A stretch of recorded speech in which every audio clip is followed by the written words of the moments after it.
আসসালামু আলাইকুম।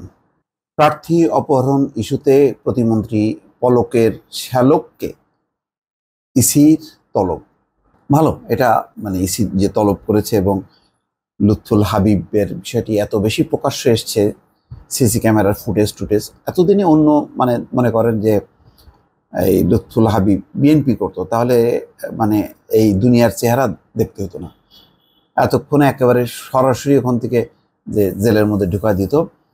আর তো ডিবি যদি রিমান্ডে নিত তাহলে কি হতো দর্শক, এটা আর আমি বর্ণনা করলাম না, আপনারাই বুঝে নেন।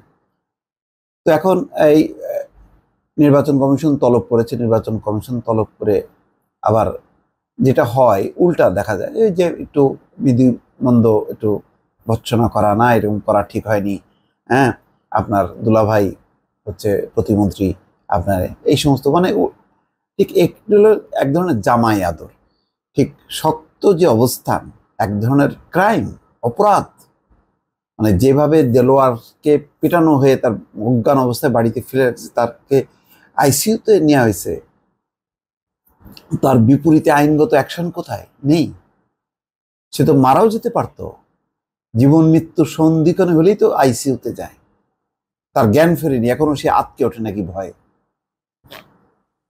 এই অবস্থায় তাকে তলব করছে। কালকে দেখলাম যে এই লুৎফুল হাবিব বলছে, হ্যাঁ আমার গাড়ি, কিন্তু আমি এত ভাড়া গাড়ি, আমি সে 3 দিন ধরে আমার মাইক্রোবাসটা, কালো রঙের মাইক্রোবাসটা পাচ্ছি না, চালককে ফোনে পাচ্ছি না, জিডি করতে হবে, মানে এরকম আদর আদর মাখা আর কি, আদর মাখা বক্তব্য আর কি শুনতেছি আর কি। যাক, এর মধ্যে একটা তলব করছে। তলবের ফলাফল কি হবে জানি না। বৃহস্পতিবার ইসির উপসচিব মোহাম্মদ আতিউর রহমান স্বাক্ষরিত এ সংক্রান্ত কারণ দর্শানোর নোটিশ দেওয়া হয়।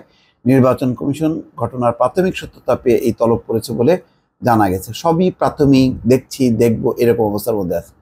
এর আগে নাটোর জেলা নির্বাচন কার্যালয়ের সামনে থেকে সোমবার বিকেলে চেয়ারম্যান পদপ্রার্থী দেলোয়ার হোসেনকে মাইক্রোবাসে তুলে নিয়ে যায় একদল লোক। কয়েক ঘন্টা পর তাকে বাড়ির সামনে ফেলে যায় তারা। ওই প্রার্থীকে মারধরের ঘটনা ইতিমধ্যে 2জনকে গ্রেপ্তার করেছে। তো এই যে নিয়ে যায় সবই স্বেচ্ছাসেবক, যুবলীগের নেতাকর্মী, পরিষ্কার 11-12 জন, এবং তার মধ্যে ওই লুৎফুল হাবিব যে তার ম্যানেজার এবং গাড়ি চালকও ছিল সেই মারধরের ঘটনায়। এই ঘটনার জন্য চেয়ারম্যান পদের আরেক প্রার্থী লুৎফুল হাবিব রুবেল ও তার সমর্থকদের দায়ী করেছে ভুক্তভোগী দেলোয়ার হোসেনের পরিবার। রুবেল তথ্য ও যোগাযোগ প্রযুক্তি প্রতিমন্ত্রী ও নাটোর 3 আসনের এমপি জুনায়েদ আহমেদ পলকের শ্যালক। এই সাহসটা লুৎফুল হাবিব পায় কেন? পাচ্ছে যে সে মনে করতেছে যে তার দুলাভাই পলক খুবই ক্ষমতাধর, শক্তিধর, সে নির্বাচন কি কেন করে, বিনা প্রতিদ্বন্দ্বিতায় নির্বাচন হবে। এবং সেটাই হচ্ছিল যে 4-5 জন করতে চাচ্ছিল, সবাইকে বসাই দেওয়া হয়েছে। শুধুমাত্র মানে দেলোয়ার একটু মানে বাদরামি করতেছিল বা তেদর পানা করতেছিল, কথা শুনতেছিল না, সেই জন্য তাকে সাইজ করা হলো। এরকমই তো অবস্থা। গত মঙ্গলবার দেলোয়ার হোসেন ও লুৎফুল হাবিব রুবেলের মনোনয়নপত্র বাছাইয়ে বৈধ হয়েছে। এরপরে এই ঘটনায় জড়িতদের বিরুদ্ধে আইনগত ব্যবস্থা নেওয়ার সিদ্ধান্ত নেওয়া হয় বলে ইতিমধ্যে ইসি সচিব জাহাঙ্গীর আলম জানিয়েছে। যাক, ভাগ্য ভালো যে তাদের মনোনয়নপত্র করছে। কিন্তু এখানে তো আওয়ামী লীগের সিদ্ধান্ত হয়েছে যে মন্ত্রী এমপিদের নিকটাত্মীয় কেউ দাঁড়াতে পারবে না। তাহলে সেই ক্ষেত্রে লুৎফুল হাবিব রুবেলের অবস্থানটা কি দাঁড়াবে, সেটা একটা প্রশ্ন। দেখা যাক কি হয়।